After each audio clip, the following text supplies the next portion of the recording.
Number 696 by Mary Oliver.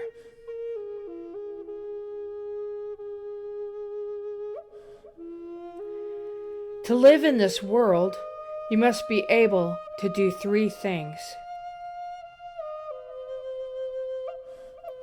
To love what is mortal, to hold it against your bones, knowing your own life depends on it. And when the time comes to let it go, let it go.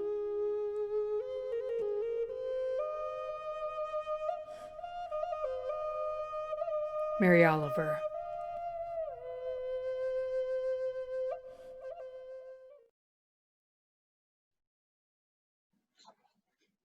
We move now on to our congregational covenant. Unitarian Universalism is a covenantal denomination.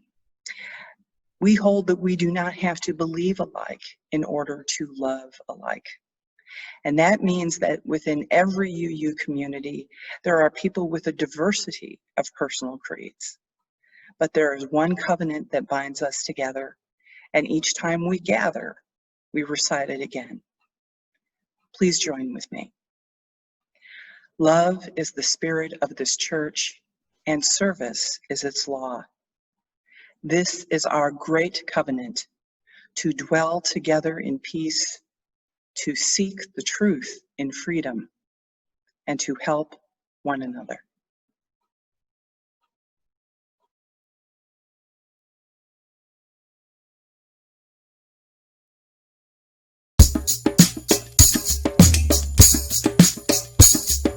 Gather here in the mystery of the hour.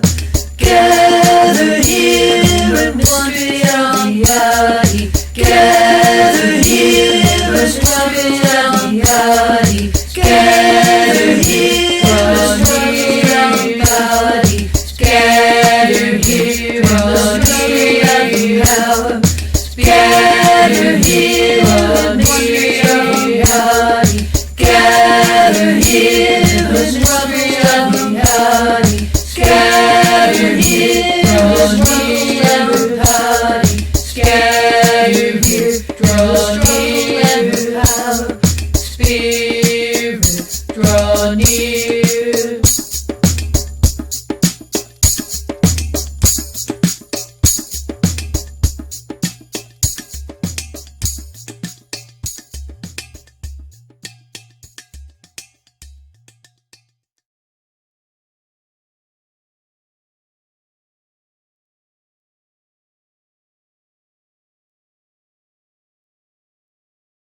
You do not have to be good. You do not have to walk on your knees for 100 miles through the desert repenting. You only have to let the soft animal of your body love what it loves. Tell me about despair, yours, and I will tell you mine. Meanwhile, the world goes on. Meanwhile, the sun and the clear pebbles of the rain are moving across the landscapes, over the prairies and the deep trees, the mountains and the rivers. Meanwhile, the wild geese, high in the clean blue air, are heading home again. Whoever you are, no matter how lonely, the world offers itself to your imagination, calls to you like the wild geese, harsh and exciting, over and over announcing your place in the family of things.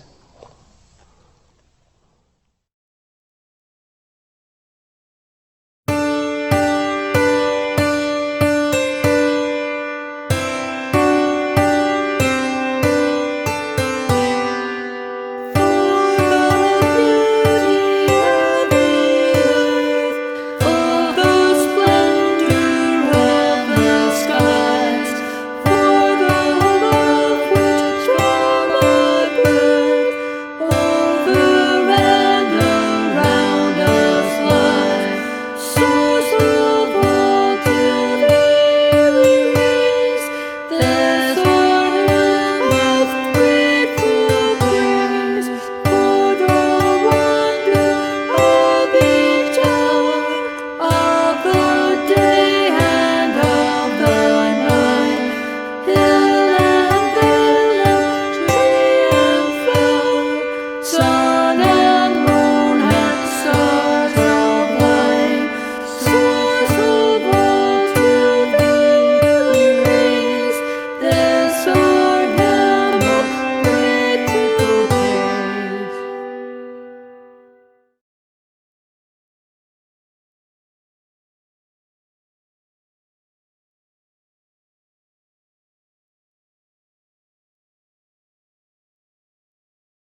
Hello.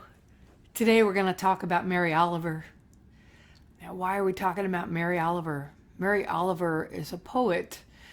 She's a Unitarian Universalist poet, and she's in the tradition of that Walt Whitman and Henry David Thoreau are in that I would consider her work transcendentalist. It's very spiritual. Many ministers and worship leaders at UU churches around the world are using Mary Oliver poems in their regular services. She's very approachable language-wise, and she's very approachable theologically for us. She writes a lot from nature and from the inside of nature, and not on top of it in a Western civilization kind of way. She's not looking down at nature as something for her to use. She's looking at herself as part of this great web of existence. And that's a beautiful thing. Mary Oliver was born on September 10th in 1935 in Ohio. Her father was a coach and athletic person. She spent most of her life with her partner Molly Malone Cook. Molly was a photographer. She died in 2005, so they spent about 40 years together as a couple. Now, the great thing about Cape Cod is it's wild. It's much wilder than I thought it would be. I'd been touring on the East Coast for quite a while and to Cape Cod and stayed in a cabin in Eastham, which is kind of in the middle of Cape Cod. And the house had a skylight over the bed. So I woke up in the morning, and there in the skylight was a raccoon splayed out. And things like that happened all the time. There were coyotes, there were all kinds of creatures, and it felt wild, especially when it got dark. A great place if you're a person who loves being immersed in nature. And she's a great walker, and Cape Cod is full of trails. She could walk around, and you have a combination of marshes and the ocean, ancient villages, as well as woods. Walk there. She didn't finish college. She took classes at Ohio State, and she took classes at Vassar. She's won many awards, including the Pulitzer Prize in the 80s for her book American Primitive, and a National Book Award in the 90s. She died in January of 2019. She had moved to Florida after Molly died, and that's where she passed away. Why poetry and why writing? What are you talking about poetry and writing when the world is falling apart? And everybody needs a spiritual practice. Maybe your spiritual practice is going out on the street and demonstrating. Maybe your spiritual practice is more meditation and self-reflection, and writing can be a form of that. It's cheaper than therapy, I like to say. It's been my spiritual practice since I was a teenager. Mary started writing poems when she was 14. She also did some of her education was working as a secretary for the sister of Edna St. Vincent Millay, going through Edna St. Vincent Millay's papers after she died and organizing them. And I think that was a very good education for a poet. Poetry is like distilling language, taking things down to its essence, to its core, so that you're looking at things actual, and you're also looking at the concepts behind it. Metaphors are rampant in poetry, and sometimes the more specific you are, the more spiritual it is. And that Mary Oliver's poetry is a really great example of that. I'm going to read you a poem that she wrote during the time that Molly was ill. She wrote this poem called Letter from Home. She sends me news of blue jays, frost, of stars, and now the harvest moon that rides above the stricken hills, Lightly she speaks of cold, of pain, and lists what is already lost. Here, where my life seems hard and slow, I read of glowing melons piled beside the door, and baskets filled with fennel, rosemary, and dill, while all she could not gather in or hid in leaves grow black and falls. Here where my life seems hard and strange, I read her wild excitement when stars climb, frost comes, and blue jays sing. The broken year will make no change upon her wild and whirling heart. She knows how people always plan to live their lives and never do. She will not tell me if she cries. I touch the crosses by her name. I fold the pages as I rise and tip the envelope from which drip scraps of borage, woodbine, rue. Beautiful poem by Mary Oliver. It's got life in it. I think one of the most challenging things about the pandemic is how it slowed us down. I don't know if you're having big realizations, maybe more vivid dreams, but there's definitely something about that, and having a focus where you're going for a walk and you're noticing, you're paying attention, that seems to be a good thing to do right now. Mary Oliver wrote, "When it is over, I want to say all my life, I was a bride married to amazement. I was the bridegroom taking the world into my arms." Writing as a spiritual practice is a way to pay attention. It doesn't matter if you think you're talented at it or not. The fact is, the more you do it, the better you get at it, and the more you are a good vessel for whatever writing might want to come through you. I don't know what it is that when we're a kid and we're learning to play basketball, we'll shoot hoops and we'll miss and we'll miss and we'll miss. And eventually we start making them. You can get accurate at. You can get where you pay attention. And that is a very good goal for any spiritual practice. You don't even have to write. All it is a choice. It's just a choice thing. It's like making a collage in art, where you're going to just read some poetry, maybe go to www.poets.org or a place like that where there's thousands and thousands of poets and poems, and just read some poetry. And whenever you see a line that you particularly like, write it down.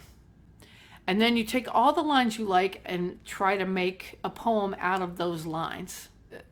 You don't have to put them in quotations or whatever. You're using other lines, but the way you put them together, that's the creative part. And that's called a cento. Mary Oliver wrote a book about form poetry called The Rules of the Dance. And so if you want to try even more difficult forms like a villanelle or a sonnet or different kinds of sonnets and all these different form poems. So I hope you try some writing as well as enjoy listening to Mary Oliver's poetry. Check her out. There's a lot of books.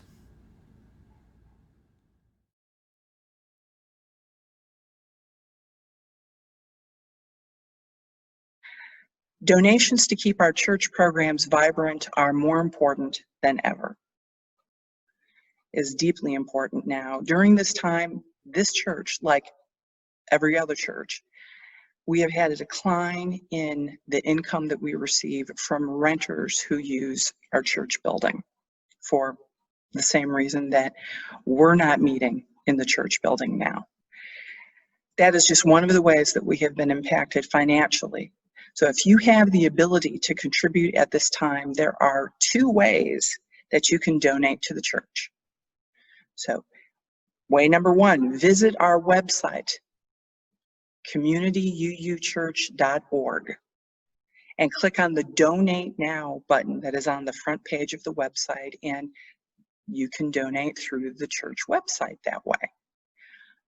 Option number two, if you prefer to do it this way, If you would like to write a check to the church, you can send it directly here to the church building. Our physical address is also on the church website, and you feel free to send in your donation that way. Your generosity, as always, is deeply appreciated, and it is deeply needed. Thank you so much.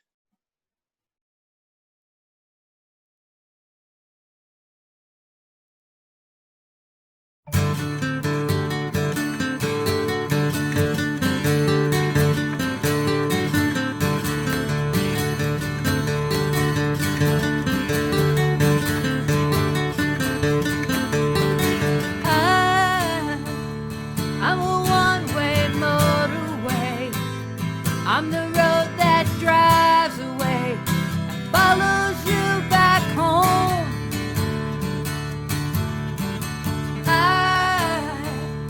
I'm a street light shining. I'm a white light blinding bright, burning up and on. It's times like these you learn to live again. It's times like these you give and give again. It's times like these you learn to love again. It's times like these and time again.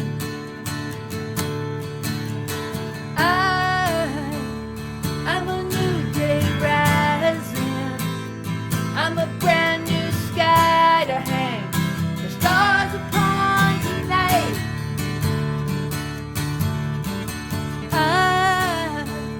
I'm a little divided. Do I stay or run away and leave it all behind? It's times like these you learn to live again. It's times like these you give and give again. It's times like these you learn to love again. It's times like these and time again. It's times like these you learn to live again. It's times like these you give and give again. It's times like these you learn to love again. It's times like these and time again.